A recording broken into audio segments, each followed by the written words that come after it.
Eto rin po ang nakikita ng marami nating kababayan, yung pahayag, yung statement noon natong si Sara Duterte na, "I want a blood bath." Oh, asan na yun? Kasi ngayon ang dami niyong palusot, hindi umattend sa hearing at ang sinasabi niyo ay trial na daw yun.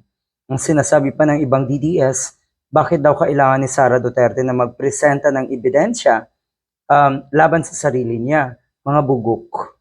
Hindi naman yun ang ibig sabihin nun.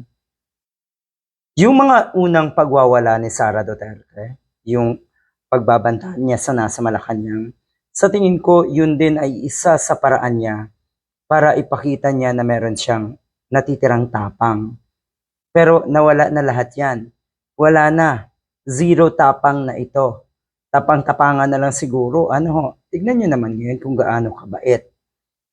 Tignan nyo naman ngayon yung kanyang mga pahayag na kuno ay mas gugustuhin niyang magtrabaho.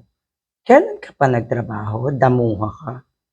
Yan din po ang sinasabi ni former Senator Antonio Trillanes. At yun nga, ang sabi niya, expected kasi wala na silang viable defense to begin with. At yun nga, yung statement dati na itong si Sara Duterte, na I want a blood bath, yan ay bravado lang yan. Ang ibig sabihin, she is trying to put a face na hindi siya natatakot. Pero ang totoo, takot na yan.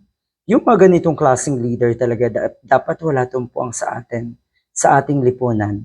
Ito yung mga klaseng leader na hindi pwedeng imbestigahan, hindi pwedeng punahin, hindi pwedeng i-criticize.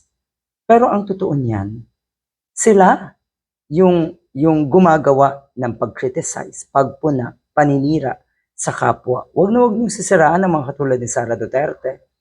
Hindi niya gusto yan. Sa bagay kasi, wala naman tayong pwedeng sabihin paninira sa kanya.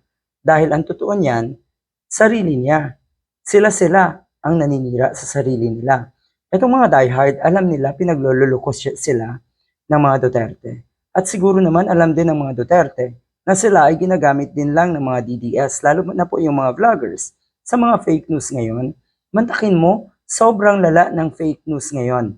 At gamit itong mga Duterte. Ano yun? Natutuwa kayo dyan? Natutuwa itong mga Duterte? Pag sila ay laman ng fake news, ibig sabihin, katulad nung kuno, si Baste ang nagpadala ng eroplano. At si Basti daw ang may dahilan kaya nakakuha ang ating bansa ng crude oil sa Brunei at marami pang ibang mga fake news. Natutuwa ka dyan, Baste? Natutuwa kayo dyan?